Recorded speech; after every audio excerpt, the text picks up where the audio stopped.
भगवत पुराण कथा चतुर्थ स्कंद 23वां अध्याय। नमस्कार दोस्तों, यदि आप हमारे चैनल पर न्यू हैं तो चैनल को जरूर सब्सक्राइब कर लीजिएगा। बेल आइकन को प्रेस करके कमेंट बॉक्स में जय श्री हरि कृष्ण जय श्री हरि विष्णु अवश्य ही लिखिएगा। यदि आप गर्भवती माता हैं तो आप इसको प्रतिदिन प्रातः काल के समय या शाम काल के समय अवश्य ही सुने, जिससे आपको श्रेष्ठ कर्म करने वाली संतान की प्राप्ति हो, जिसका स्कंद तीनों लोक में हो। जैसे संतान की आप कामना करते हैं, श्री हरि विष्णु की कृपा से आपको वैसी संतान की प्राप्ति हो। यदि आप हमारे चैनल पर न्यू हैं तो इसको आप प्रथम स्कंद से अवश्य ही सुने, जिससे आपको इसका पूरा सार समझ में आए और इसका पूरा फल प्राप्त हो। हमारा 23वां अध्याय जो यहाँ से प्रारंभ होता है। जय श्री कृष्ण। राजा पृथु की तपस्या और परलोक गमन। श्री मैत्री जी कहते हैं, इस प्रकार महामनुष्यवी प्रजापति पृथु ने शंभु अन्न आदि तथा पूर्व ग्रामवासी सर्ग की व्यवस्था करके स्थावर जगम सभी की आजीविका का सुविधा कर दिया तथा साधु के लिए धर्मों की भी खूब दान किया। मेरी अवस्था कुछ ढल गई है और जिसके लिए मैंने इस लोक में जन्म लिया था, उस प्रजा रक्षण रूप ईश्वर आज्ञा का पालन भी हो चुका है। अतः अब मुझे अंतिम पुरुषार्थ मोक्ष के लिए प्रयत्न करना चाहिए। यह सोचकर उन्होंने अपने विराह में रोती हुई अपनी पुत्री रूपा पृथ्वी का भार पुत्रों को सौंप दिया और सारी प्रजा को विलखती छोड़कर वे अपनी पत्नी सहित अकेले ही तपोवन चल दिए।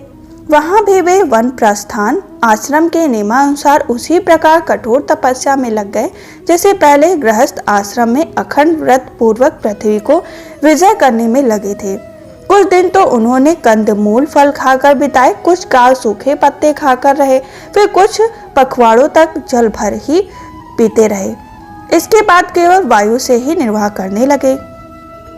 वीरवर पृथु ने मुनिव्रति से रहते हुए गर्मियों में उन्होंने पंच अग्नियों का सेवन किया। वर्षा ऋतु में उन्होंने खुले मैदान में रहकर अपने शरीर पर जल की धाराएं सही और जाड़े में गले तक जल में खड़े रहे। वे प्रतिदिन मिट्टी की वेदी पर ही शयन करते थे। उन्होंने शीतोष्ण सब प्रकार के द्वंद्वों का सहा तथा वाणी और मन का संयम करके ब्रह्मचर्य का पालन करते हुए प्राणों को अपने अधीन किया। इस प्रकार से कृष्ण की आराधना करने के लिए उन्होंने उत्तम तप किया। इस क्रम से उनकी तपस्या बहुत पुष्ट हो गई और उसके प्रभाव से कर्ममल नष्ट हो जाने के कारण उनका चित्त सर्वथा शुद्ध हो गया। प्राणायाम के द्वारा मन और इंद्रियों को निरुद्ध हो जाने से उनका वासना जनित बंधन भी कट गया। तब भगवान संत कुमार ने उन्हें जिस परम उत्कृष्ट अध्यात्म योग की शिक्षा दी थी, उसी के अनुसार राजा पृथु पुरुषोत्तम श्री हरि की आराधना करने लगे। इस प्रकार भगवत परायण होकर श्रद्धा पूर्वक सदाचार का पालन करते हुए निरंतर साधन करने से परम ब्रह्म परमात्मा में उनकी अनन्य भक्ति हो गई। इस प्रकार भगवत उपासना से अंतःकरण शुद्ध सात्विक हो जाने पर निरंतर भगवत के प्रभाव से प्राप्त हुई इस अनन्य भक्ति से उन्हें वैराग्य सहित ज्ञान की प्राप्ति हुई और फिर उस दिव्य ज्ञान के द्वारा उन्होंने जीव के उपाधिभूत अहंकार को नष्ट कर दिया, जो सब प्रकार के संयम विपर्य आश्रय हैं।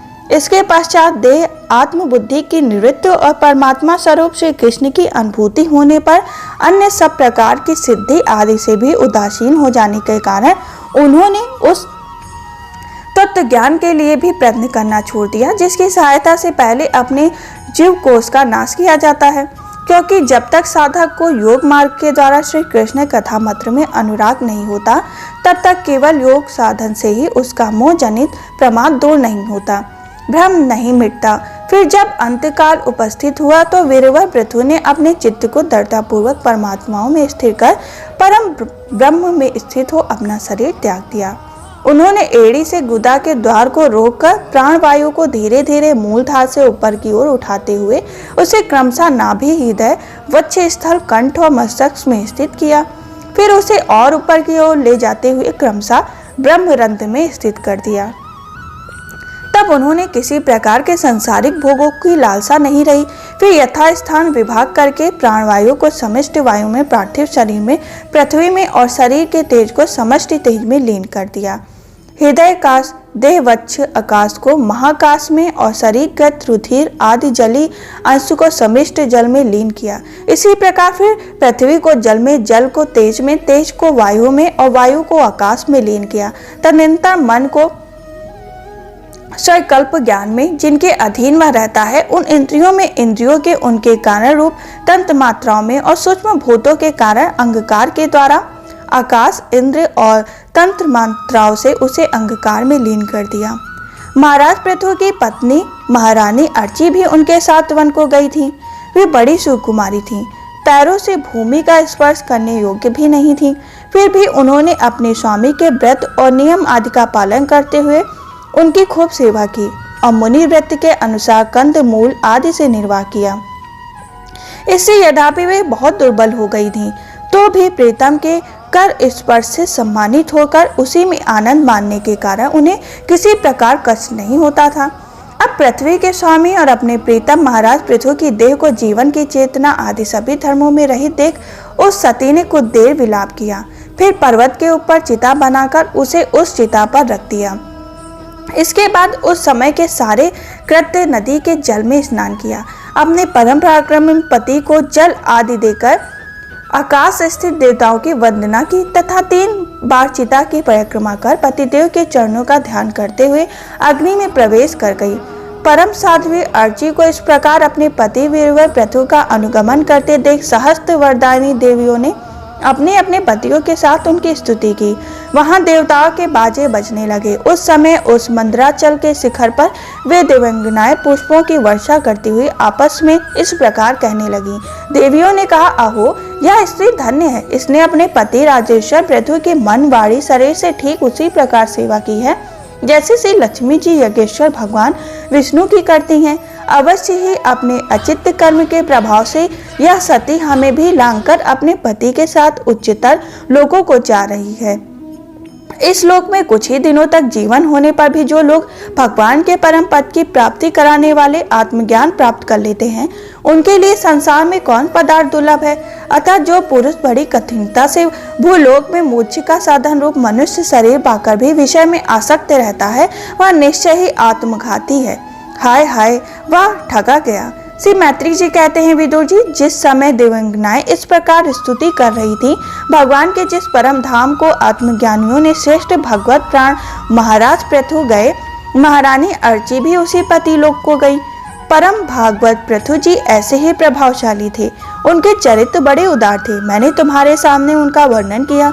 जो पुरुष इस परम पवित्र चरित्र को श्रद्धा पूर्वक निष्काम भाव से एकाग्रचित होकर पढ़ता या सुनता है अथवा सुनाता है, वह भी महाराज पृथु के पद भागवत के परम धाम को प्राप्त होता है।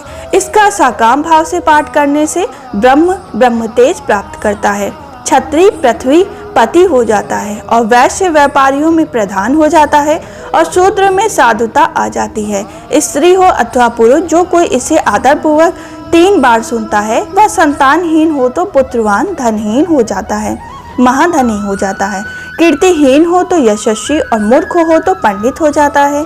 यह चरित्र मनुष्य मात्र का कल्याण करने वाला और अमंगल को दूर करने वाला है।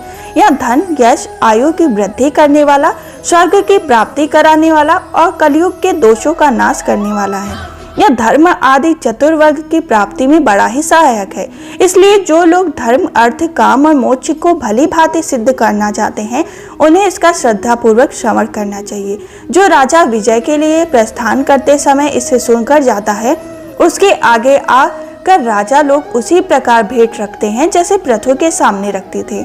मनुष्य को चाहिए कि अन्य सभ्य प्रकार की आसक्ति छोड़कर भगवान में विशुद्ध निष्काम भक्ति भाव रखते हुए महाराज पृथु के इस निर्मल चरित्र को सुने और सुनाएं और पढ़ें। विदुर जी, मैंने भगवान के महात्म को प्रकट करने वाले यह पवित्र चरित्र तुमसे सुना दिया।